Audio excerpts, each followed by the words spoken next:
enjoy oral sex.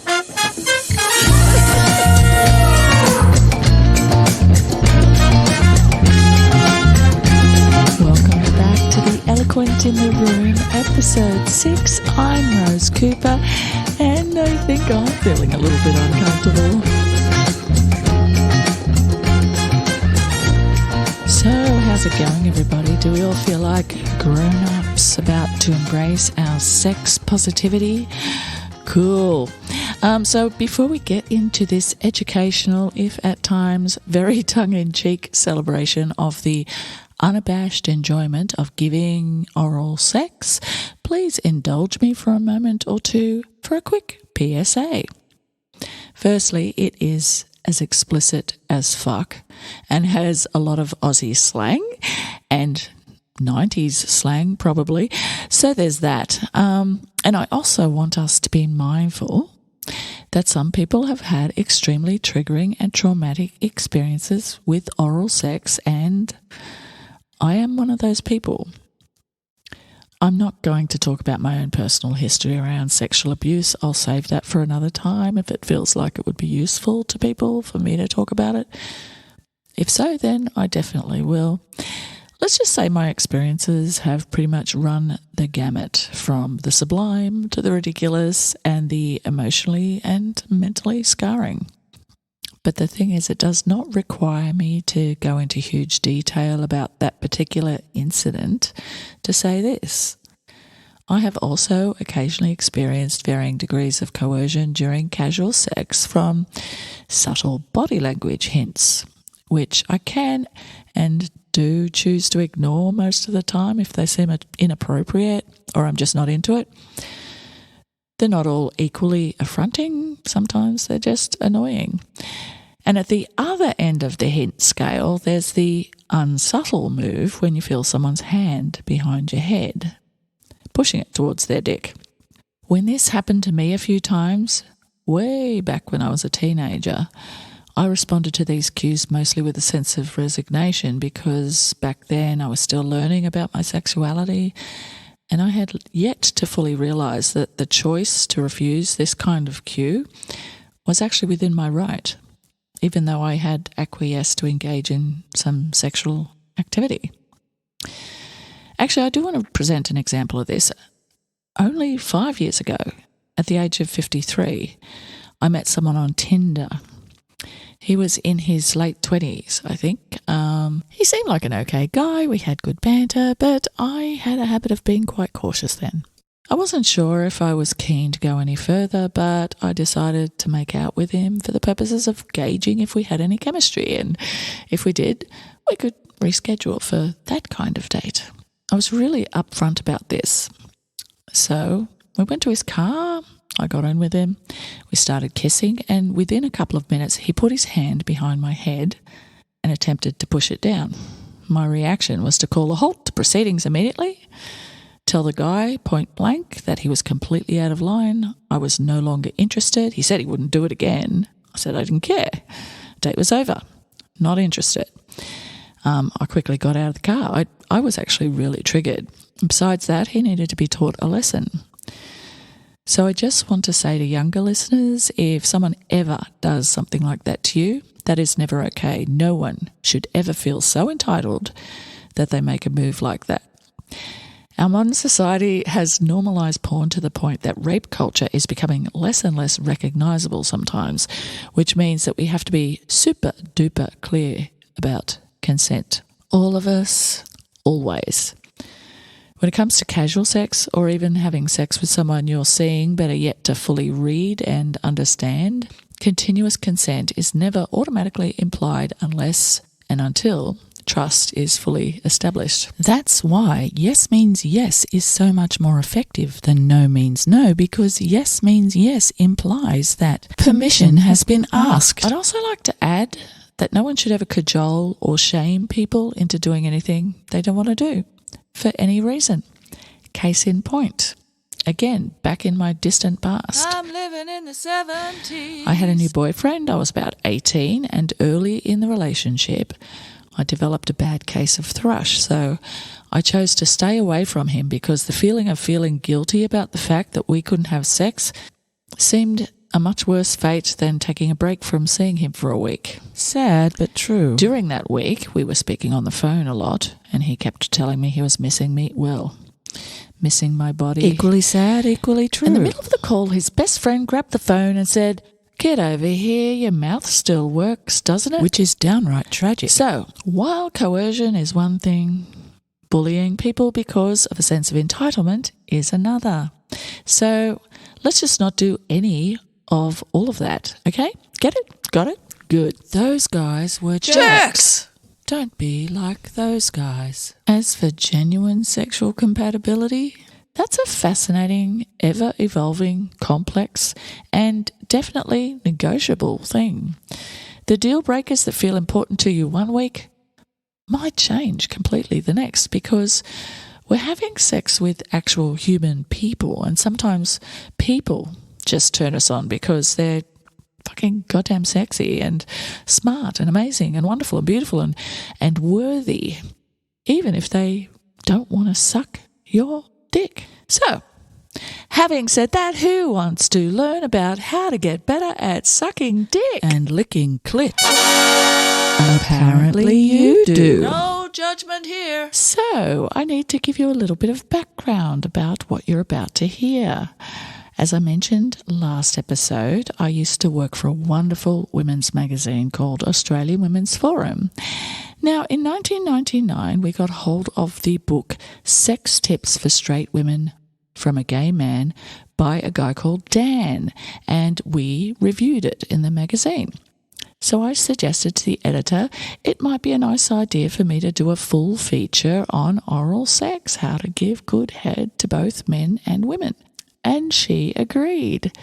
And I got to say, in the article itself, I took the piss out of the guy who wrote the book, because I approached the writing from the point of view of an indignant slut who thought she was all that and a bag of chips. How dare he tell me how to suck dick? But it was for laughs. I wrote my comments in brackets, which translated well to what has kind of become my style, in inverted commas, of podcasting, adding fun little voices here and there. What voices? Voices? I can't hear any voices. Oh, Can you hear no, voices? she's hearing voices again. Voices? Speaking of voices, you might remember in episode 3, I put on a kind of posh voice for Desmond Morris when I read a bit of The Naked Ape. Sorry, Des. I thought I'd try that again. I decided to change my voice when reading Dan's advice, but I didn't want to stoop to any sort of stereotypical gay guy voice, because that would be lame, that would be stupid, and besides, what does gay guy voice even mean?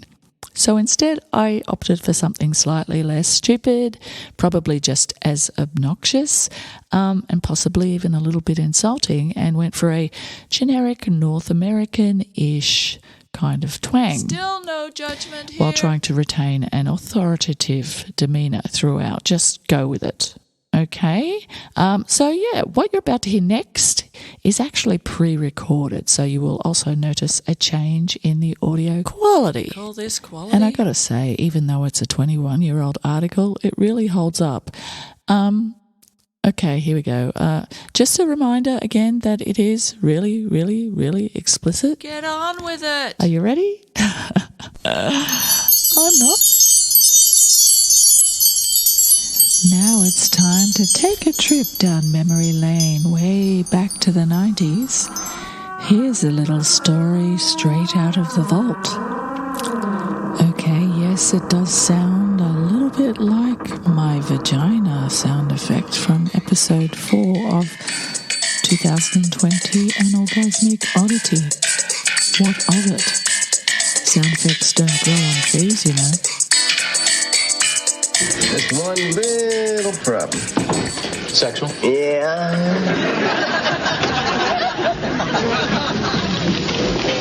Well, I've never really felt confident in one particular aspect. Below the equator? Yeah. Nobody does. You know, nobody knows what to do. You just close your eyes, you hope for the best. I really think they're happy if you just make an effort. I don't know. Last time I got the tap. You got the tap. You know, you're going along, you think everything's all right, and all of a sudden you get that tap. You know, it's like, all right, that's enough, you're through. The tap is tough. I got the hook. I wish I could get a lesson in that. It's a very complicated area. You could go crazy trying to figure that place out. It's a hazy mystery. Anyway, I think everything else is okay. Unless, of course, she's faking. Take it away, 1990s version of me, as told to you by the 2020 version of me. You get me? I hope. A Consumer's Guide to Oral Sex, or One Swallow Doesn't Make a Hummer, by Rose Cooper, aged 37. Going down, giving head, dining at the Y. The concept of performing oral sex either makes you shiver with anticipation or sheer terror. Although it's not exactly family dinner conversation, this rather personal subject has become about as mundane as the weather. Everybody's doing it. These days no one even blinks if, when grandma stoops to pick up a dropped handkerchief, dear old granddad chortles, "While you're down there, Mildred." It now seems inconceivable that oral sex was once considered to be quite depraved. At the very least, an exotic fetish reserved for the sexually adventurous. It's not even that long ago it was still against the law. It's true, Your Honour. I just tripped and fell face first into his lap. So the pressure's on. If a person is to be considered good value in the sack, they must go down. It's as simple as that. Damned if you don't. If you pore over your Seinfeld chronicles on the subject, you're also damned if you do. Remember when poor old George was so confounded by the nuances of going the growl that he begged Jerry to share his technique, featuring the famous counterclockwise swirl. George then used it on his new girlfriend with great success, although his triumph was short-lived when his girlfriend discovered he'd actually written the instructions on his... Hey! This is a podcast. I don't have to describe everything. Well, that was great. I mean, wow. That just came to me. I mean, I've never in my life have like, what was that? You mean in the end? Oh. A counterclockwise swirl. What's that? What? On your hand. Let me see what's on your Nothing. hand. I don't know. It's a ball. Give me that. Let me see what's on your hand. Just a little dirt. I want to see what's on your hand. Give me your hand. Number one, take her leg. Oh my God. Crib notes? You've got crib notes? It's a very complicated move. I couldn't remember it all. Oh my God, you're sick. You know, it's not the SATs. Ah, good times. Then there was the episode with Elaine's new boyfriend, the musician. He was a flautist who refused to play any tunes on her instrument, fearing it would affect his flute playing. Elaine wondered if this was sufficient grounds to drop him. By the end of the episode, she had her way, and while she'd taught him a thing or two about reciprocity, his lips were rendered totally fucked and he couldn't play a note. Seinfeld writers seemed to be throwing around a bit of anti-cunnilingus propaganda back then. Please don't make us do it, it's just too damn difficult. To use the comedy vernacular, what's up with that? Could it be that despite the fact that this practice is on the tips of everyone's tongue, some of us could use more practice? Or some instructions? Yes, Virginia, there really is such a thing as a bad blowjob. Receiving truly sublime head can be a holy grail for women and men. In other words, when it comes to oral sex, some of us really suck. Sorry, guys, the joke was there, had to do it. It goes goes without saying that the best way to please your partner is to ask how. But the problem is, some of us are not only too shy to ask, we're also too shy to tell. So for the benefit of wannabe sword-swallowing and muff-diving legends everywhere, here's a few tips you didn't learn in sex ed class. While you're still boning up on the following facts, bear one thing in mind. While we all may differ in our sensual preferences, the following basic tips refer to the average sensitivities of the general population. Also, we don't have the space to list the multitude of erogenous zones that are also worthy of a good tongue lashing. But as you'll discover later, I will anyway. But that's no excuse for you not to seek them out. Here we go. How to be simply fabulous at fellatio. Although I fancy myself at fellatio, I have no dick. So for this section, I've consulted a very interesting tome. Sex Tips for Straight Women from a Gay Man by Dan Anderson, published by Allen and Unwin in 1997. It's chockers with great insight on how to satisfy a man in bed, which is important, apparently. And who better to tell you how to handle the family jewels than someone who's been polishing them his entire life? So it's over to Dan. If you're starting out with Mr. Softy, That's its name? you should have no trouble putting the whole thing in your mouth while you gently suck and lick. Don't start moving your mouth up and down until he's at least semi-erect. Make a ring around the base of the shaft with your hand, which will help him grow hard quicker. Now take a sip of water and kneel between his legs so you can show respect for his prized possession. Oh, brother. Put both hands into an L position around the base of his shaft. Lick the whole tip and then use your tongue to lick up and down the sides. Now it should be slick enough to slide into your mouth easily. Oh, okay. That's not a bad tip, actually. Covering your teeth with your lips and keeping your mouth taut. Glide the head inside and lick the sensitive spot underneath with both the tip and the flat part of your tongue, like you would use on your favorite flavor of ice cream cone. Okay, time out. 2020 me has to confess that flat tongue tip has definitely stood me in good stead lo these past couple of decades. Still covering your teeth and maintaining your pressure, proceed down the shaft as far as you can go in one fell swoop. Women usually think it's better to go up and down, letting a little more into their mouths each time. That's for amateurs. Well, excuse me. Let him know right away that you're going to take good care of him. Relax the muscles in your neck and jaw as much as possible. Try to breathe through your nose. Being in this position allows you to control how far in it goes. Pull your mouth up the entire length of the shaft over the ridge of the tip. He'll love the sensation of your lips popping over the ridge. Take it out of your mouth for a second and go back down. This will give you a chance to breathe. Okay, yes, breathing's good. Continue the full up and down the entire shaft motion at a sensual pace.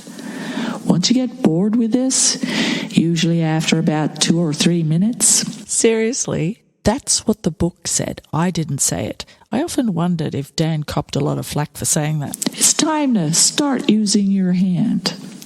One hand will always remain at the base of the penis to keep it in place. Right, you got to watch those things every minute. With the other hand, make a ring with your thumb and forefinger and follow the movement of your lips up and down. Maintain the slow pace. Remember to breathe when you get to the top. Breathing is good. When you're ready to make him really moan, combine hand strokes with mouth strokes, still maintaining a slow, steady pace. Stopping the head job, starting and stopping and starting, will make for a bigger and better, much more powerful orgasm. Or it could make him a bit stroppy. It's a bit of a lottery. Go into a fast ring technique mouth combo.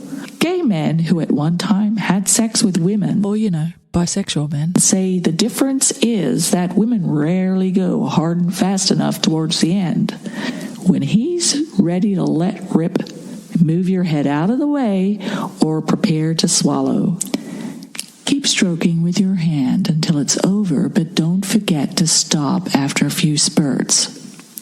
It's a rare guy who likes his penis to be held immediately after ejaculation. So women are basically the total opposite of penises. Now might be an excellent time to mention an engagement ring or suggest that trip to Paris you've always been wanting. Wow, Dan.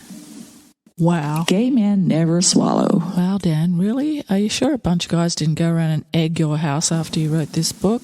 Besides being somewhat unsafe, it also takes away the thrill of seeing someone ejaculate. It's true to say women don't really get off on such images, and some straight men do make a big deal out of swallowing. Do they fucking what? But if you choose to swallow, it's purely your decision. If you don't, then it's not the end of the world. Hey, what Dan says goes. Especially seeing as you will have given him the most spectacular, mind-blowing, spine-tingling BJ he's ever had.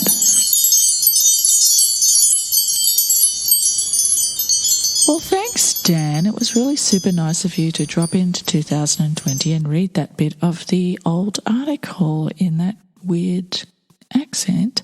Now, there was a sidebar in the article that I had written do's and don'ts, and I don't think they came out of the book. I think I just made them up or whatever. Do be enthusiastic. There's no point in doing it if you're not into it. Nobody wants that. Enthusiasm is the way to go. Everybody wants to have their body bits lusted after. Do keep your throat as straight as possible and then breathe deeply through your nose. This should alleviate the gagging reflex, which is no fun for anybody. Okay, this is a quick sidebar to the Sidebar 2020 style. If you were listening closely to episode 4 when I was talking about the vagus nervous system, bear in mind that when you are giving head, you can be very mindful about how good it feels against your lips, how good it feels inside your mouth, and maybe how good it feels to open your mouth quite wide. In much the same way, I encourage you to open your mouth quite wide to make noise when you are coming. It is all part of that interesting neural network that does have endless possibilities. And I know at various times in my life I have been feeling quite orgasmic while giving head, and I might masturbate while I'm giving head. So that's just a extra added bit of cool stuff that I can tell you at this point because, I'm a nice person deep down. Okay, where were we? Oh, that's right, cunnilingus. You may notice there's not as many funny asides in this bit. That's because, need I remind you? You just close your eyes, you hope for the best. I really think they're happy if you just make an effort. Yeah, Jerry, shut up. No one's listening. Okay, back to 90s Rose and how to be clever at cunnilingus. Before I get down to it, it's worthy to note some important facts. Firstly, a significant proportion of women find climaxing difficult. Some only climax via manual or oral stimulation.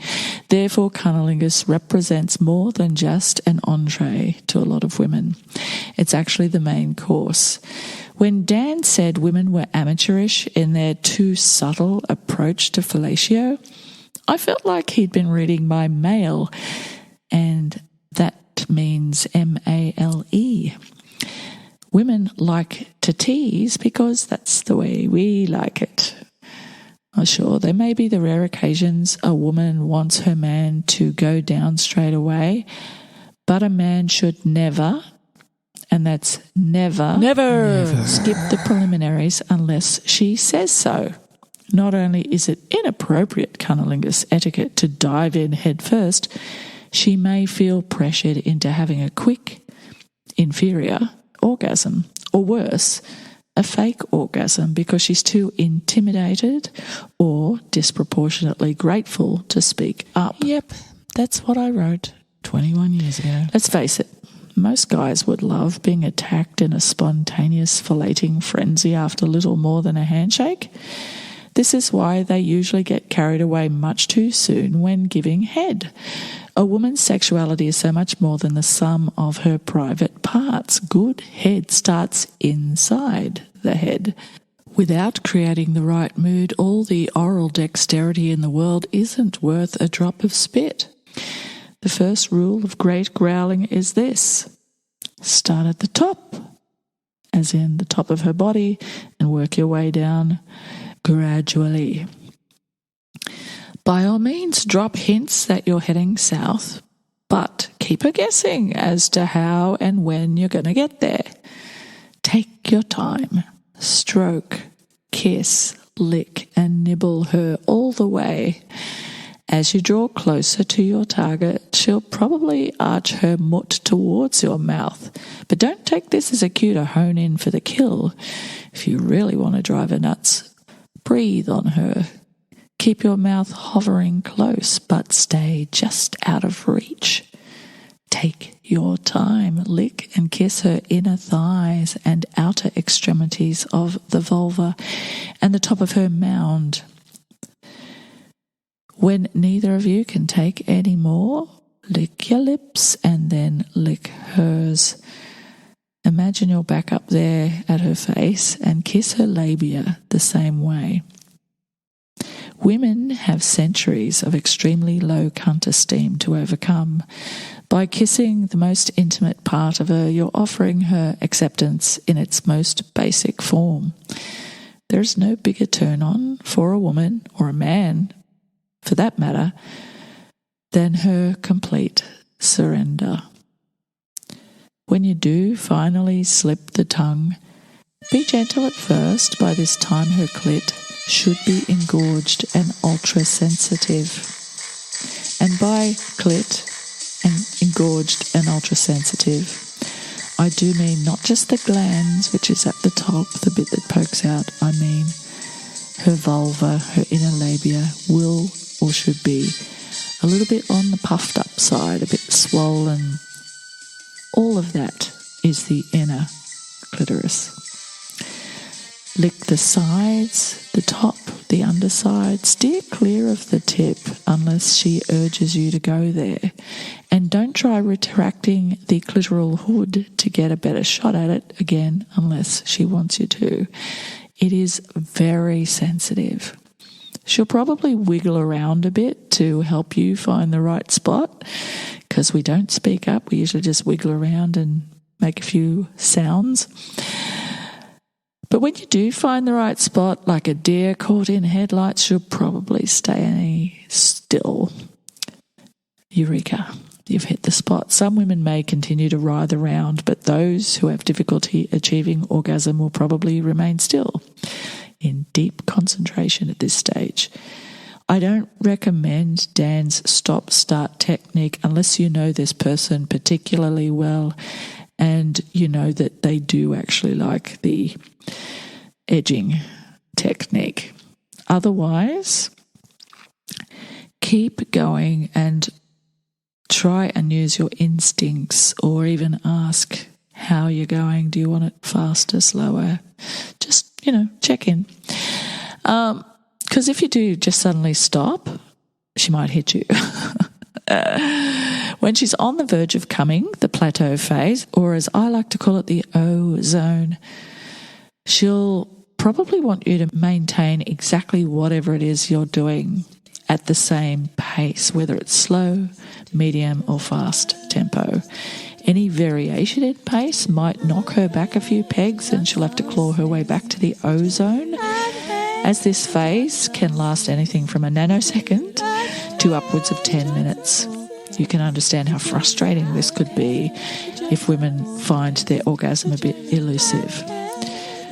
Once the point of inevitability has been reached, meaning she's going to come regardless of what you do at this point, her breathing will quicken, she may or may not moan, but the actual orgasm will result in several detectable vaginal contractions. Like men, women prefer you to disengage your tongue at this point. The clitoris is very, very sensitive right at that moment.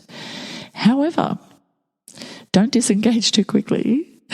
And if your mate is particularly orgasmic, you may find that after a break of as little as 10 seconds up to about 30 seconds to a minute, she might be ready for you to keep going, to get back into it, to give her another orgasm or a succession of much quicker, sometimes more intense orgasms. I know personally speaking, and I know speaking to other women, the first one is the most difficult usually, and the rest are just lining up like dominoes to come falling out at sometimes the least provocation.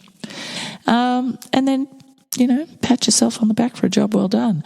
I think I added that to the end. That doesn't sound like something I'd say. I think I added that to the end because I wanted to sort of sound a bit like Dan, but I'm not really that Dan-esque with how I tell people to give head. So the little breakout box for this bit was the spot varies from woman to woman and from orgasm to orgasm. In other words, there isn't a spot. Whatever worked on the woman you are with the last time or the last 10 times may not necessarily work the next time or with the next person you're with. Swirl or no swirl, clockwise, counterclockwise. Just think of each session as an adventure for both of you. And here's a few other fun ideas of my own. Explore a different location each time. She might like you to lick further down around her vagina and insert your tongue in as far as it will go. Or suck lightly on her clit like it's a miniature dick. Or turn her over so she's lying on her stomach. You lay on your stomach between her legs and go at it from that angle. It feels naughtier, read hornier, and your chin and nose provide extra titillation around the perineum and bot region. And another neat trick that works for both men and women, and that's to hum while you're doing it, as in, it creates a bit of a vibration. Yeah. And I've got my do's and don'ts here too. Do. Talk to her. Let her know how nice she smells, how good she tastes. Flattery will get you everywhere. Do. Lick. Don't flick. Girls, tell me I'm wrong. Write in and tell me I'm wrong. I think the flick thing is a porn thing. I think it just looks good when you see people's tongues flicking 10 to the dozen. I think that the licking thing, with your whole tongue, rather like the whole flattened tongue thing, it makes us think more about what you're doing. Because you're all the way down there and we're up in our head all alone, we really want to think about that's your tongue. It's not your finger, it's your tongue, and it's a hot thing to think about. But it's okay to ask if she wants you to use your fingers too. Maintain contact with her top half. Loving eye contact. She's probably looking down at you. Look up at her occasionally. Breast fondling and hand holding are nice ways to make her feel less like a life support system for her cunt. Don't suck really hard or bite unless she actually wants you to. We're talking super sensitive equipment here when we talk about genitalia. No one should ever bite anything on anyone's body unless explicitly asked or begged to. Now, it goes without saying, everyone should have a shower before they have sex, right? And as for hair, you do what's right for you and don't let anyone bully you otherwise. Look, hair is there for a reason, particularly for women. It does keep bacteria at bay. If you want to let it grow lush or trim it, that's fine. But don't let anybody else badger you into shaving or waxing if you don't particularly want to do it. If you want to do it, that's fine. Just make sure it's your decision. there's a reason why I am asserting this at this particular point in time, because there was a time in my young life when I was bullied into removing my pubic hair and I didn't want to. I did it, and I look back and I don't know. I quite like my pubic hair, I got to say. I don't sort of cut it really short anymore. I used to cut it quite short. Nowadays I just trim it so that it's not like overtaking the world. But you do you. But I find it a really womanly part. The novelty of it never really wore off for me because I was such a late bloomer, and I enjoy my pubic hair. Gently tugging on pubic hair is actually another way to stimulate a person in the region of their vulva or the mound of Venus, mons. I do love the phrase mound of Venus, I've got to say. Mound of Venus. So yeah, hair actually adds to the tactile part of foreplay, everything to do with that part of our body, and we shouldn't feel ashamed of any of it.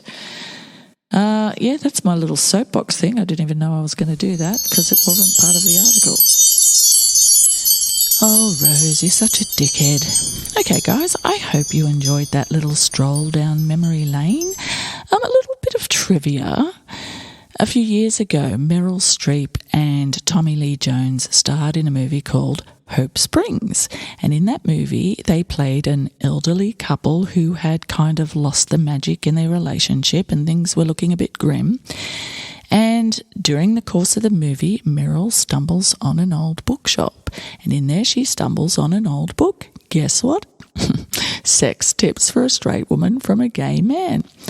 She reads it. It turns out to be a real game changer for her, and she takes it home and I guess tries what she's learned, and miraculously her and Tommy Lee get it on. And seriously, the moral of the story seemed to be that a good blowjob solves everything in the bedroom.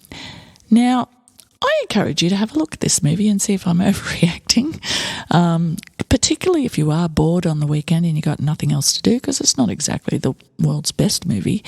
But I just found it curious that that's the way they approached how to spark the joy back into an elderly relationship. When it comes to the actual sex scene, in inverted commas, it still seems pretty standard. He kisses her and then starts fucking her. There's no real magic preliminary thing for her. So, yeah, Hollywood, I think you may have fucked up there in that instance. And look, the book is meant to be taken seriously, but also not. And I hope that you realise that this whole journey and this whole thing was really something that I wanted people to take something away from. The fact that oral sex is not something to be expected, not something to be taken for granted, and when done right, it can be fucking awesome. You're welcome. You can thank me by subscribing, liking, commenting, sharing, and rating the podcast on your podcast platforms. Yeah, we keep talking about silly old Al Gore's rhythm, don't we? Boom, tish. I am going to leave you with the sensational playoff music. It's pretty cool, isn't it? Talk to you soon.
guys were fucking jerks. I'll say.